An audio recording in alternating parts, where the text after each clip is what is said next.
வாழ்நாள் பூரா தந்தைகள், நல்ல பிள்ளையை பெற்றவனும் சரி, சுமாரான பிள்ளையை பெற்றவனும் சரி, தந்தைகள் கஷ்டப்பட்டுக்கிட்டே இருக்காங்க, தன் பிள்ளை ஜெயிச்சிட மாட்டானா அப்படின்ட்டு. ஆனால் சில தந்தைகள் என்ன பண்ணிடுவாங்கன்னா, மாபெரும் வெற்றி அடைந்து மகன்களுக்கு தொல்லை கொடுத்துருவாங்க. மகன் வந்து அவன் அளவுக்கு ஜெயிக்கவே முடியாது. பெரிய வெற்றி அடைந்த தந்தையினுடைய மகனுடைய சோகம் என்னன்னா, அவன் தந்தையை ஜெயிக்கவே முடியாத ஒரு காலகட்டமும் இருக்குது. ஆனால் ஜெயிக்கலாம், நல்ல பேர் எடுத்து ஜெயிக்கலாம். தோழர்கள் தயாராக இருக்கிறார்கள், தோட்டாக்கள் ஒருவரும் தூங்குவதில்லைன்னு சொல்வார்.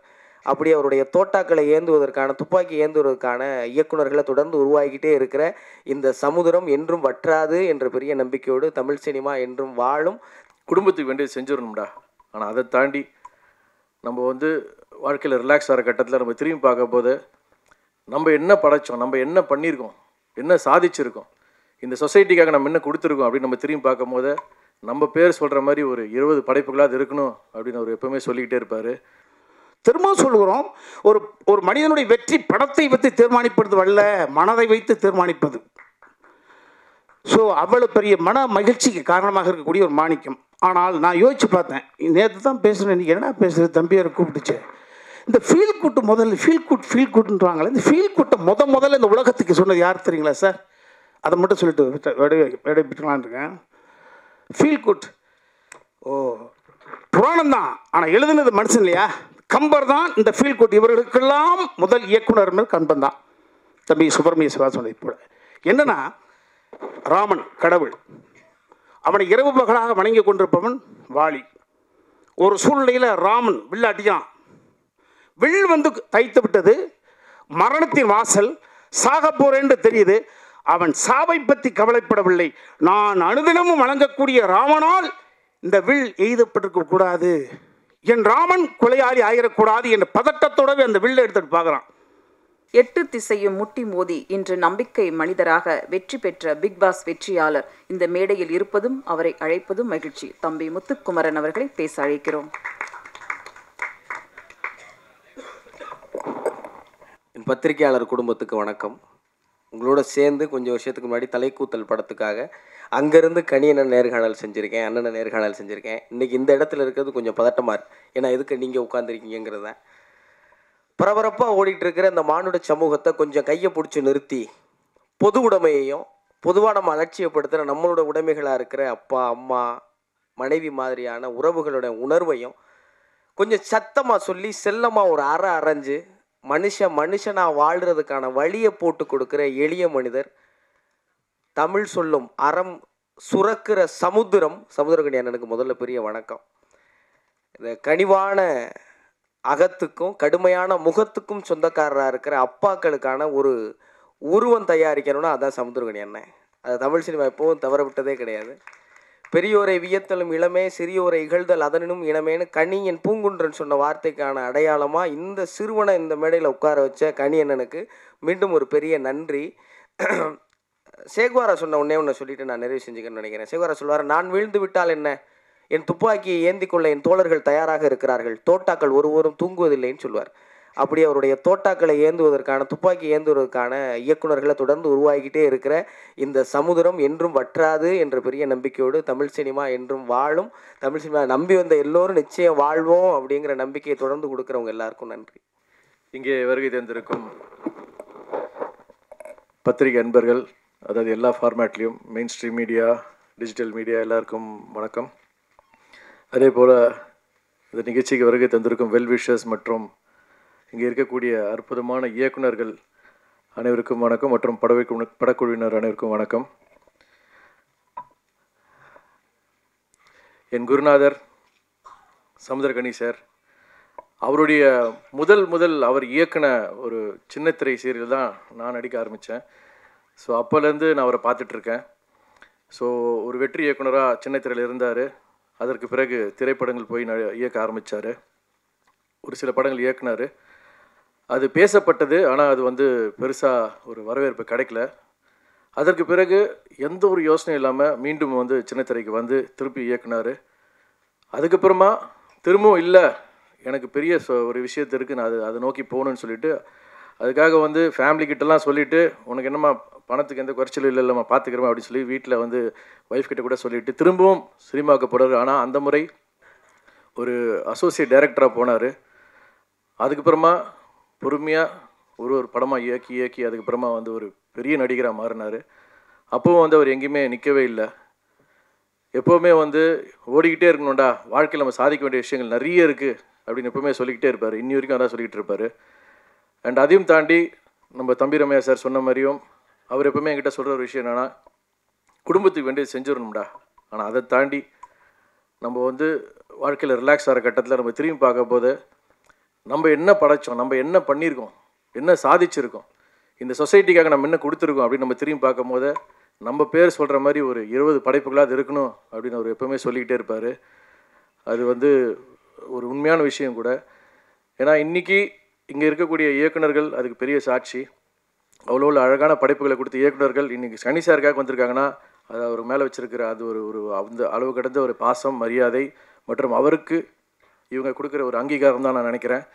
ஸோ அப்படிப்பட்ட அந்த படைப்புகளில் கண்டிப்பாக ராமமும் ராகவமும் கண்டிப்பாக வந்து சேரும்ன்ற நம்பிக்கை எனக்கு இருக்குது. அவர் வந்து இப்போ சொன்னார், அதாவது வந்து தன் பிள்ளைகளுக்கு தாண்டி வந்து ஒரு மகனாக வந்து என்னை வந்து அவர் வந்து பாவித்து வந்து அவர் அங்கீகாரம் கொடுத்துருக்காரு. உண்மையில் ரொம்ப சந்தோஷமாக இருக்குது. அதையும் தாண்டி வந்து நம்ம இயக்குனர் தன்ராஜும் வந்து அது வார்த்தையை சொல்லியிருக்காரு. ஸோ உண்மையிலேயே அது நல்லாவே புரியுது, பொருந்துது. ஸோ இந்த கதை எப்படி இருக்க போகுதுன்றது வந்து ஒரு தந்தைக்கும் மகனுக்குமான இருக்க ஒரு அற்புதமான உணர்வு. அதை வந்து ஒரு அழகான படைப்பாக வெளியே கொண்டு வர போகிறாங்க. ஸோ எல்லாரும் போல் நானும் காத்திருக்கிறேன். நானும் ஒரு தந்தை தான். என் மகனுக்கும் எனக்கும் ஒரு கண்டிப்பான ரிலேஷன்ஷிப் அந்த பர்டிகுலர் ஏஜ் குரூப்பில் எப்படி இருக்குன்றதை நானும் பார்க்கணுன்றத ரொம்ப அவரோட காத்துக்கிட்டு இருக்கேன். ஸோ இந்த படம் ஒரு அருமையான வெற்றி பெற வாழ்த்துக்கள். பிருத்வி ஒரு அருமையான ப்ரொடியூசர் ஃப்ரம் துபாய். ஸோ மென்மேலும் நீங்கள் அற்புதமான படங்கள் இயக்கணும், தயாரிக்கணும். அதே போல் தன்ராஜ், வெல்கம் டு தமிழ்நாடு. தமிழ் உங்களை வாழ வைக்கும், கவலைப்படாதீங்க. All the best.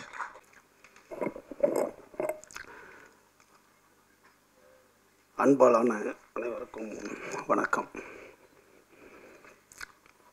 நாமம் ராகவம். நாமம் என்றால் புகழ். வைணவர்கள் அதிகம் பயன்படுத்துகிற புகழ் என்ற வார்த்தை நாமம். ராகவம் என்றால் மகன். குறிப்பாக அதான் நாமம். நாமம் அதாங்க, ரெண்டு ஒன்று தாங்க. கல்வக்கையில் இது என்னங்க என்ன இது? அதனால் எங்கள் ஊரில் நாமன்னு சொல்லுவோம், ராமன் சொல்லுவோம். இது என்ன? அதுக்கு அர்த்தம் அதான், புகழ் அல்லது பேர். ராகவம்னா மகன். குறிப்பாக வந்து ராகவனுடைய மகனை ராகவம் அப்படின்னு சொல்லுவாங்க. இது வந்து ஒரு இது. இன்னும் சொல்லப்போனால் இன்னும் உள்ளே போனோன்னா நீங்கள் தேவர்கள் எல்லாம் ராமம் இவங்களை கும்பிடுவாங்க. தேவர்கள் எல்லாம் நாமம் போட்ட கடவுள்களை கும்பிடுவாங்க. அசுரர்கள் எல்லாம் பட்டை போட்ட கடவுளை கும்பிடுவாங்க. இதெல்லாம் வந்து அதுக்குள்ளே இருக்கிற விஷயங்கள், நம்ம போக வேண்டாம். சரி, என்னென்னா இந்த அப்பா மகன் உறவு இருக்கு இல்லையா, நீங்கள் தாயாக யார் வேணாலும் வாழ்ந்துடலாம். ஏன்னா நான் தாயின் வயிறு தான் என்னுடைய முதல் 10 மாதம். அதனால் என்கிட்ட தாய்மை இருக்கும். என் முதல் வீடு எங்கள் அம்மாவுடைய கருவறை தான். அதனால் எல்லா மனிதனுக்கும் தாய்மை இயற்கையிலே இருக்கும். அவனுக்கு 12-13 வயசு வரைக்கும் அவனுக்கு பெண் குரல் தான் இருக்குது. அதனால் அவன் பெண்மையாக தான் இருக்கிறான். அதனால் ஒரு மனிதன் தாயை விரும்புவதோ தாயாக வாழ்வதோன்றது இயற்கையிலே அவனுக்கு இருக்குது. ஆனால் ஒரு தந்தையாக மாறுறது இருக்கு இல்லைங்களா, அது வந்து மாபெரும் தவம். அவ்வளோ சீக்கிரம் நீங்கள் அந்த கருணையான இடத்த நீங்கள் அடையிறதுங்கிறது மிகப்பெரிய ஒரு தவம். அது குறிப்பாக உங்கள் முகம் 40 வயசு பிறகு உங்கள் தந்தை முகமாக மாறும். இப்போ நான்லாம் என்னுடைய அம்மா முகம் உள்ளவன். சின்ன வயசில் என்னை சின்ன வயசில் எங்கே போனாலும் அமிர்தவள்ளி பையனான்னு தான் கேட்பாங்க. ஏன்னா என் முகம் எங்கள் அம்மா முகமாக தான் இருந்தது. அந்த 40 வயது போக போக என்ன வடிவேல் பையனான்னு கேட்க ஆரம்பிச்சிட்டாங்க. அப்போ அந்த 40 வயதுக்கு பிறகு தந்தை முகம் மாறும் பாருங்கள் உங்களுக்கு. அது மாபெரும் ஒரு சொல்ல முடியாத ஒரு இது. அப்போ நீங்கள் சோஷியல் சொல்கிற மாதிரி ஒரு மனிதனுக்கு வந்து பெண்மை கலக்கும் போது தான் அவன் வந்து தந்தையாக மாற முடியும். அது வரைக்கும் தந்தையாக தான் இருப்பான். அவனுக்கு பெண்மை கலக்கும், அன்பு சேரும்போது அவன் தந்தையாக மாறுவான், முழு தந்தையாக மாறுவான். தந்தையனுடைய மிகச்சிறந்த விஷயம் என்னென்னா, எல்லா தந்தையும் தன் மகனிடம் தோக்கணும்னு நினைப்பான். இந்த உலகத்தில் வேறு எந்த கேரக்டராலையும் அது முடியாது. எல்லா தந்தையும் தன் மகனிடம் தோக்கிறதுக்கு ஆசைப்படுவான். வேறு யாருமே அதுக்கு ஆசைப்பட மாட்டாங்க. அதுதான் தந்தையினுடைய கேரக்டர். அதாவது தசரதன் சிறந்த மகனை பெற்ற தசரதனும் காட்டுக்கு போகும்போது அவ்வளோ வேதனைப்படுறான். தப்பான பசங்களை பெற்ற திருதராஷ்டிரம் அவ்வளோ கஷ்டப்படுறான். ஏன்னா சஞ்சீவன் கிட்ட எப்படி போர் நடக்குதுன்னு கேட்டு தெரிஞ்சுக்கிட்டே இருக்கான். அப்போ வாழ்நாள் பூரா தந்தைகள் நல்ல பிள்ளையை பெற்றவனும் சரி, சுமாரான பிள்ளையை பெற்றவனும் சரி, தந்தைகள் கஷ்டப்பட்டுக்கிட்டே இருக்காங்க தன் பிள்ளை ஜெயிச்சிட மாட்டானா அப்படின்ட்டு. ஆனால் சில தந்தைகள் என்ன பண்ணிடுவாங்கன்னா மாபெரும் வெற்றி அடைந்து மகன்களுக்கு தொல்லை கொடுத்துருவாங்க. மகன் அவன் அளவுக்கு ஜெயிக்கவே முடியாது. பெரிய வெற்றி அடைந்த தந்தையினுடைய மகனுடைய சோகம் என்னன்னா, அவன் தந்தையை ஜெயிக்கவே முடியாத ஒரு காலகட்டமும் இருக்குது. ஆனால் ஜெயிக்கலாம், நல்ல பேர் எடுத்து ஜெயிக்கலாம். எப்படி ஒரு தந்தைக்கு இப்படி ஒரு மகன்டாண்ட அந்த பேரை கெடுக்காம சிறந்த வார்த்தைகள், சிறந்த பண்பு, சிறந்த சமுதாய துண்டு இப்படி செஞ்சு மிகச்சிறந்த பேர் எடுக்கலாம். அவன் வாழ்க்கையில் வெற்றி அடைஞ்சது அப்பா பண்ணிட்டாரு, இவன் பேர் எடுத்து கொடுத்துடலாம், பேர் எடுக்கும் பிள்ளையாக இருக்கலாம். அப்படியாக இந்த அப்பா பையனுடைய கதை மிகச்சிறந்த படமாக நிச்சயமாக இருக்கும்னு நான் நம்புகிறேன். குறிப்பாக காந்தி சுயசரிதை எழுத சொல்கிறாங்க காந்தியை. அவர் என்ன சொல்கிறாரு, தெற்காசியாவில் இது வரைக்கும் சுயசரிதை யாருமே எழுதலை, நான் தான் எழுதணும். ஆனால் இந்த சுயசரிதை என்பது என்ன அப்படின்னு காந்தி முன்னோர்கள் எழுதுகிறாரு. தன் புகழை பாடுவது. ஒரு சுயசரிதையில் என்ன இருக்கும்னா, நான் அதை பண்ணேன், இதை கிழிச்சேன், அதை பண்ணேன், இதை பண்ணேன்றது தான் சுயசரிதை. அது எனக்கு கூச்சமாக இருக்குன்னு காந்தி சொல்லிட்டு பின்னால் என்னன்னு சொல்கிறாருன்னா, என்னுடைய சத்தியங்களை, உண்மைகளை நான் எழுதுறேன்னு தான் இந்த புத்தகத்தை ஆரம்பிக்கிறாரு. அதில் ஒரு அற்புதமான காட்சி இருக்குங்க. இது வரைக்கும் நீங்கள் சத்திய சோதனையை ரொம்ப சீரியஸான புக்குன்னு நினைப்பீங்க. அது ரொம்ப காமெடி புக்கு, ரொம்ப ஹியூமராக தான் காந்தி எழுதியிருப்பார். நகைச்சுவையினுடைய உச்சமாக இருக்கும். அதில் ரொம்ப மனசை வருடும் ஒரு காட்சி இருக்குது, தந்தை மகன் காட்சி. காந்திக்கு 14 வயசு இருக்கும். அவர் நிறையா சின்ன சின்ன தவறுகள் பண்ண ஆரம்பிப்பார். பீடி அவருக்கு தெரியும், அவங்க அப்பாவுக்கு தெரியாமல் குடிப்பார். புலால், அதாவது அவங்க வைஷ்ணவராக இருக்கிறதால அவங்க நான்வெஜ் சாப்பிடக்கூடாது, தெரியாமல் நான்வெஜ் சாப்பிடுவார். அப்புறம் திருடுவார். இந்த மாதிரி நிறையா விஷயம் பண்ணிகிட்டு இருப்பார். ஆனால் அவங்க அப்பா படுக்கையாக தான் இருப்பார் அப்போல்லாம். அந்த 14 வயசில் அவங்க வீட்டில் ராமாயணம், துளசிதாசனுடைய ராமாயணத்தை ஒருத்தர் டெய்லி காலையிலையும் சாயங்காலம் படிப்பார். இப்போ காந்தி அவங்க அப்பாவுக்கு கால் அமைக்க விட்டுக்கிட்டே அந்த ராமாயணத்தை கேட்டுக்கிட்டே இருப்பார். அந்த ராமாயணத்தில் ஒரு மிகச்சிறந்த மகன் ராமனை பற்றி டெய்லி கேட்குறாரு. ஆனால் இவர் டெய்லி தப்பு பண்ணுறாரு காந்தி. இவருக்கு என்ன தோணிரும்னா, ஐயோ டெய்லி இவ்வளோ ஒரு சிறந்த மனிதனுடைய கதையை கேட்குறோம், மகனுடைய கதையை, ஆனால் நம்ம தப்பு பண்ணுறோமேனு இவர் கில்ட்டி ஆகி அவங்க அப்பாக்கிட்ட சொல்கிறதுக்கு பயமாக இருக்கும். அப்போ அவங்க அப்பாவுக்கு அந்த வீட்டில் இருந்தே ஒரு கடிதம் எழுதுவார். அதான் காட்சி. அவங்க அப்பாவுக்கு ஒரு கடிதம் எழுதுவார். அன்புள்ள அப்பாவுக்கு, இந்த மாதிரி நான் டெய்லி ராமாயணம் கேட்குறேன், மிகச்சிறந்த ஒரு மகனுடைய கதையாக இருக்குது, ஆனால் டெய்லி நான் தப்பு பண்ணுறேன், உங்கள்கிட்ட பொய் சொல்கிறேன், நான் புலால் உண்றேன், நான் திருடுறேன், ஆனால் எனக்கு உங்கள்கிட்ட சொல்கிறதுக்கு பயமாக இருக்குன்னு ஒரு கடிதம் எழுதி போஸ்ட் பண்ணுவார். போஸ்ட் பண்ணால் ஒரு நாள் கழித்து அவங்க அப்பாவுக்கு அந்த கடிதம் வரும். காந்தியினுடைய அப்பாவுக்கு யார்கிட்ட இருந்து வருதுன்னு பார்ப்பார். பார்த்தா காந்தி, மோகன்தாஸ் கரம்சந்த் காந்தி பையன்கிட்டே இருந்து, என்ன வீட்டிலே இருந்து எதுக்கு நம்மகிட்ட கடிதம் எழுதியிருக்கான்ட்டு அதை படிக்கிறதுக்கு முன்னாடி அவனை கூப்பிடுவார் காந்தியை. 14 வயசு பையன் அந்த ரூமில் நிற்பான். இப்போ அவன் எதற்கு அந்த லெட்டரை பிரிப்பார். பிரித்து காந்தியினுடைய அப்பா அதை அப்படியே மனசுக்குள்ளே படிப்பார். அவன் மூளையில் நின்றுக்கிட்டே இருப்பான் காந்தி. அப்படியே படிச்சுக்கிட்டே இருக்கிறவர். இப்போ காந்திக்கு என்னென்னா, இந்த தவறெல்லாம் நம்ம எழுதிட்டோம், அப்பா கூப்பிட்டு நம்மளை அடிக்க போகிறாருன்றது தான் அவருடைய எண்ணமாக இருக்கும். ஆனால் அந்த கடிதத்தை படிக்க காந்தியினுடைய அப்பா கண்ணீரில் தண்ணி வந்துக்கிட்டே இருக்கும். அழுதுகிட்டே படிப்பார். அதை அழுதுகிட்டே படித்தோன்னா காந்திக்கு ஒன்றுமே புரியாது. இப்போ காந்தி அழ ஆரம்பிச்சிடுவார். ஆனால் காந்தியினுடைய அப்பா அவனிடம் எதுவுமே கேட்க மாட்டார். கொஞ்ச நேரம் அழுதுட்டு படிச்சுட்டு நீ போன்டுவார் காந்தியை. இப்போ காந்தி அவருடைய வாழ்க்கை வரலாறு எழுதுகிறாரு, நான் அகிம்சை தான் சிறந்த ஆயுதம்ன்ட்டு நான் எங்கெங்கேயோ கண்டுபிடிச்சோன்னு நீங்கள் நினைக்காதீங்க. இந்த இடம்தான் அகிம்சை நான் கண்டுபிடிச்ச இடம். என்னுடைய தந்தையினுடைய கண்ணீர் தான் இந்த காந்தியை ஒரு மிகச்சிறந்த அகிம்சைவாதியாக மாற்றியதுன்னு அந்த இடத்துல எழுதுகிறார். அப்போ தந்தையினுடைய கண்ணீர் என்பது சாதாரண விஷயம் கிடையாது. நீங்கள் எப்போ அழுதிங்க? ஒரு கண்ணீர் புறக்கணிக்கப்படும் போது ஒரு தாய் மரணம் அடைகிறான்றான். நம்ம எப்போ அழுதான்னு நினச்சி பாருங்க. அவ்வளோ சீக்கிரம் நீங்கள் கண்ணீரை விட முடியாது. கண்ணீர் ஒரு அமிர்தம் போன்றது. ஒரு ஏழைக்காக நீங்கள் கண்ணீர் விட்டீங்கன்னா நீங்கள் கடவுளாயிடுறீங்க. அந்த இடத்துல ஒரு இடத்தில் ஒரு மனிதன் கஷ்டப்பட்டுக்கிட்டு நிற்கிறான்னு வச்சுங்களேன், நீங்கள் போய் தடுக்க வேண்டியதில்லை. இங்கேருந்து சத்தம் கொடுக்கலாம், உடியா அப்படின்னு நீங்கள் சொன்னீங்கன்னா பாதி கடவுள். சரி, சத்தம் போடுறதுக்கு உங்களுக்கு பயமாக இருக்கு, அவன் உங்களை வந்து அடிப்பான். மனசால் நினைங்க இந்த இடம் நல்லா சரியாயிடணுன்ட்டு, கால் கடவுள். நீங்கள் போய் இறங்கி தடுத்துட்டிங்கன்னா முழு கடவுள். ஒரு மனிதனுக்கு ஒரு அநியாயம் நடக்கும்போது விட்டுட்டு வந்துடக்கூடாது. ஆனால் இருக்கிற சூழ்நிலையில் நம்ம அப்படி இருப்போம். அது என்ன பண்ணுறது, கால சூழ்நிலை. அப்போ ஒரு தந்தையினுடைய மனது என்பது ஒரு கடவுளினுடைய மனது. அந்த கடவுள் மாதிரி நீங்கள் வாழணுன்னா ஒரு முழு தந்தையாகணும். அடுத்து இந்த படம் மாபெரும் வெற்றிடம். புது டைரக்டர் தன்ராஜ் மாபெரும், அவர் நல்லா நடிச்சிருக்காரு.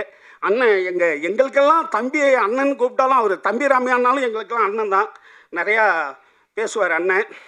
ஆக மொத்தம் இந்த படத்தில் நடித்த ஒவ்வொருத்தவங்களுக்கும் என்னுடைய அன்பான வாழ்த்துக்கள்.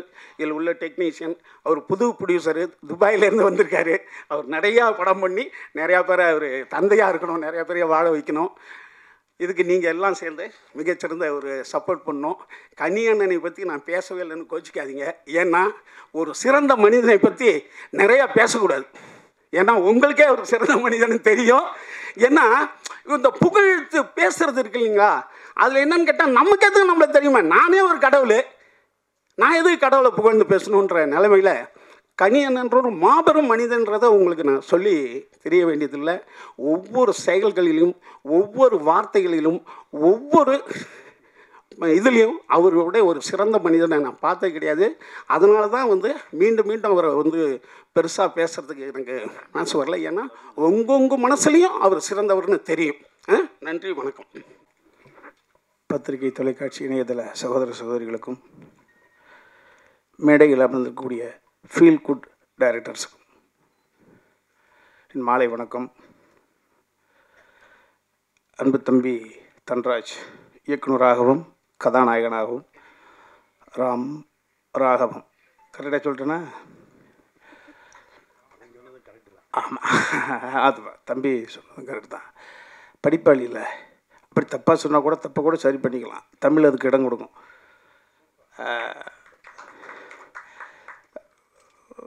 தம்பி சமுத்திரக்கனி அந்த தேர்ந்தெடுத்த பொழுது பார்த்தேன். ரைட்டர் அப்படின்ற ஒரு படத்தின் மூலமாக ஒரு இயக்குனர், வெள்ளை யானை, சங்கத்தமிழன், இதெல்லாம் பாருங்கள் எந்த அளவுக்கு கலெக்ட் ஆச்சுன்னு தெரியாது.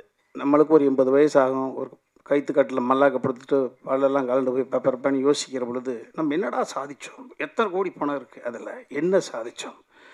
அந்த சாதனைக்கு உறுதுணையாக இருந்தவர்கள் தம்பி சமுத்திரக்கனி. அவருக்கு நிச்சயம் 80 ஒரு 90 நல்ல கண்ணையா வாழுகிற காலம் வரையும் வாழ்வார். அப்படியே வாழுகிற பொழுது சுயநினைவோடு 100 வயதில் மல்லாந்து படுத்துக்கிட்டு யோசிக்கிற பொழுது நான் இந்த தமிழ் பூமிக்கு என்ன சாதித்தேன், அடுத்த தலைமுறைக்கு என்ன கொடுத்தேன் என்று யோசிக்கிற பொழுது எவ்வளோ கொடுத்துருக்கேன்னு யோசிக்கலாம்.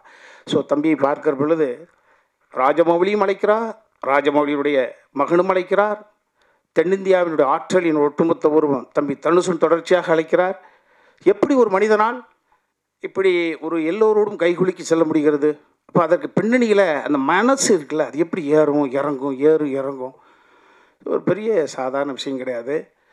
அந்த தம்பி கனியை நான் தம்பியாக பெற்றதில் எனக்கு ஒரு பெரிய மகிழ்ச்சி. நான் இப்போ எனக்கும் தம்பிக்கும் இணைப்பு பாலமாக இருந்தது அன்பு பிள்ளை தம்பி சாட்டை அன்பழகன் தான்.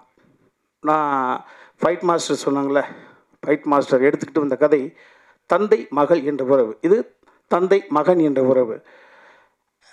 நான் பங்கு பெற்ற இந்த மாணிக்கத்தையும் சாட்டையும் வச்சு பார்க்குற பொழுது சாட்டை என்ன, இன்னும் கொஞ்சம் இந்த கதாபாத்திரம் இல்லைன்னா கொலை செஞ்சுட்டு ஜெயிலுக்கு போயிருப்பான்.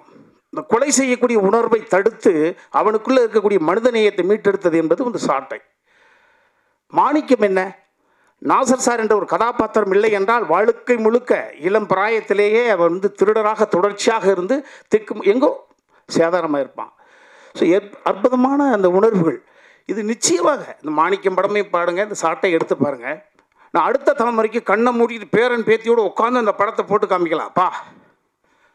தம்பி சிவா சொன்னதை போல் தவறு செய்வது ஒன்றும் பெரிய விஷயம் கிடையாது. தவறு செய்து விட்டு நான் தான் தவறானவன் என்று பெயர் வாங்கி விட்டேன், தொடர்ச்சியாக தவறு செய்வோம் என்ற உணர்வுக்கு சொந்தக்காரனை இல்லை, திரும்பி வா என்று ஒரு படைப்பு சொல்லணும். ஸோ நிச்சயமாக இந்த சாட்டையும் இந்த மாதிரியான படைப்புகள் அடுத்த தலைமுறைக்கு. இப்பொழுது சமீபத்தில் அனன்யாஸ் நானா நானி. நானா நானினா ஹிந்தியில் தாத்தா பாட்டி. அந்த ஒரு இடத்துல போயிருந்தேன். கிட்டத்தட்ட ஒரு phase 1, phase 2, phase 3, phase 5, phase 6 வரைக்கும் கம்மிட் ஆகிருக்கு. அங்கே இருக்கக்கூடிய அத்தனை பேரும் 60 வயதை தாண்டியவர்கள், ஈன்றெடுத்த பிள்ளைகளுக்கு அற்புதமான வாழ்க்கை அமைச்சு அவர்களெல்லாம் வெளிநாட்டுக்கு அனுப்பி வச்சுட்டு அற்புதமாக இன்பமாக வாழ்ந்து கொண்டிருக்கக்கூடியவங்க. அவர்கள் ஒவ்வொரு ஃபேஸ்லையும் மாணிக்கத்தை பார்த்துட்டோம். திரும்ப சொல்கிறோம், ஒரு மனிதனுடைய வெற்றி படத்தை வைத்து தீர்மானிப்பது அல்ல, மனதை வைத்து தீர்மானிப்பது. ஸோ அவ்வளோ பெரிய மன மகிழ்ச்சிக்கு காரணமாக இருக்கக்கூடிய ஒரு மாணிக்கம். ஆனால் நான் யோசிச்சு பார்த்தேன், நேற்று தான் பேசுகிறேன், இன்றைக்கி என்ன பேசுகிறது, தம்பியாரை கூப்பிட்டுச்சு. இந்த ஃபீல் குட்டு முதல்ல ஃபீல் குட்டுன்றாங்களே, இந்த ஃபீல் குட்டை முதல்ல இந்த உலகத்துக்கு சொன்னது யார் தெரியுங்களா சார்? அதை மட்டும் சொல்லிட்டு விட்டுலான் இருக்கேன். ஃபீல் குட் புராணம் தான், ஆனால் எழுதுனது மனுஷன் இல்லையா? கம்பர் தான் இந்த ஃபீல் குட் இவர்களுக்கெல்லாம் முதல் இயக்குனர் கம்பன் தான். தம்பி சுப்பிரமணிய சிவா சொன்னது போல என்னன்னா, ராமன் கடவுள், அவனை இரவு பகலாக வணங்கி கொண்டிருப்பவன் வாலி. ஒரு சூழ்நிலையில் ராமன் வில் அடியான், வில் வந்து தைத்து விட்டது, மரணத்தின் வாசல், சாக போறேன்னு தெரியுது. அவன் சாவை பற்றி கவலைப்படவில்லை.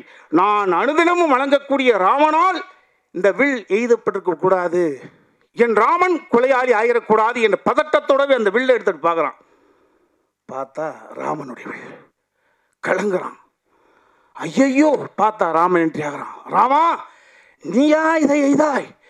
நீயா இந்த பழிச்சல், இந்த பழிச்சொல்லுக்கு நீயா காரணமாகி போகிறாய்? இந்த ஒட்டுமொத்த உலகத்துக்கே அருள் பாவிக்கக்கூடியவனா நீ இந்த பழிச்சொல்லை சுமந்தால் இந்த புகழ் என்ற மௌடத்தை யார் சுகப்படுவா? தகுதி இல்லாத போய் உட்காந்துட போறானே. ஸோ எவன் தவறு செய்தானோ இந்த தவறு செய்தவன் பாயிண்ட் ஆஃப் வியூலேருந்து யோசிக்கக்கூடிய குணம் இருக்கு. பார்த்தீங்களா? புராணம் தான் எழுதுனது. அவன் வசனங்கள் போடுறான் பாருங்க. டேய், ஓவியத்தால் கூட வரைய முடியாத உருவ அழகு கொண்டவன்டா நீ ராஜவம்சத்தை சேர்ந்தவன், படிப்பாளி, நான் குரங்கு இனத்தை சேர்ந்தவன். ஐயோ, அப்பேற்பட்ட கடவுள் தான் தனி யோசிக்கிறான். ஓஹோ, மனைவி சீதா பிரிந்த காரணத்தினால நீ குத்திட்டியாப்பா? நீ என்ன செயல் செஞ்சேன்னு உனக்கே தெரியாமலே செய்துட்டியா? அதெல்லாம் பரவாயில்லப்பா. ஆனால் மாறுவேஷம் போட்டு என் மனைவியை தூக்கின ராவணனுக்கும் மறைந்திருந்து என்னை தாக்கிய உனக்கும் வித்தியாசம் என்ன இருக்குப்பா? அந்த உலகம் பேசுமேடா, அதை நினைச்சு எனக்கு சங்கடம் இருக்குப்பா. ஸோ அவனை நினைத்தே ஃபீல் பண்ணுறான். அந்த ஃபீல் குட் பாருங்க. சரி, ஒவ்வொரு மனிதனும் பிறப்பது சாவதற்குத்தான், பாசிட்டிவ் அப்படின்றதுக்கான வாழ்வதற்கு என்று சொல்கிறோம். பிறக்கும் பொழுதே இன்னொரு சபம், அதனால தான் பிரசவம். ஆனால் சாவு இருக்கிற பொழுது, மனிதன் இருக்கிற பொழுது மரணம் வராது, மரணம் இருக்கிற பொழுது மனிதன் இருக்க மாட்டான். ஆனால் எனக்கு மிகப்பெரிய ஒரு கொடுப்பனை, நான் வணங்கிய கடவுளே என்னை வந்து குத்துகிறான், கொள்கிறான், நான் சாவதற்கான காரணம் நீ என்று அறிந்து சாகிறேன். அந்த வகையில் திருப்தி. 2 அப்ளிகேஷன். என் தம்பி சுக்குருவேன், கொஞ்சம் போத வசலாம், கொஞ்சம் பேட் ஹேபிட்ஸ். இதே மாதிரி வேத ஏதோ ஒரு நூலில் ஒரு சூழ்நிலையில் அவன் மேலே இதே மாதிரி குணத்தை ஒன்று. இன்னொன்று, சுக்ரீவன் தான் ராமன்கிட்ட சொல்லி ராம சுக்ரீவனுக்காகத்தான் குத்தி கொண்டுனா அப்படின்னு உன் தம்பிகள் லட்சுமணனோ பரதனோ நாளைக்கு நான் இறந்த பிறகு என் தம்பிக்கு கிண்டல் பண்ணிடக்கூடாதுப்பா, அதை கொஞ்சம் தடுத்துறியா? இந்த அப்ளிகேஷன் தான் அப்படின்னா. இதை படிக்கிற பொழுது இதுதான் இதனுடைய ஃபாலோவர்ஸ் அந்த ஃபீல் குட் டைரக்டர்ஸ். உங்கள் அனைவரையும் இதை விட வயதில் இளையவர்களாக இருந்தாலும் பாதம் தொட்டு வணங்குகிறேன். இதே போன்ற படத்தை கொடுத்து கொண்டே இருங்கள். வாழ்க வையகம். நன்றி. அடுத்து நாம் பேச அழைக்கிறோம். அறிமுக படத்திலேயே ஓர் அதிசயம் நடக்கும் என்று அண்ணனை நம்பியவர் சித்திரை செவ்வானம் இயக்குனர்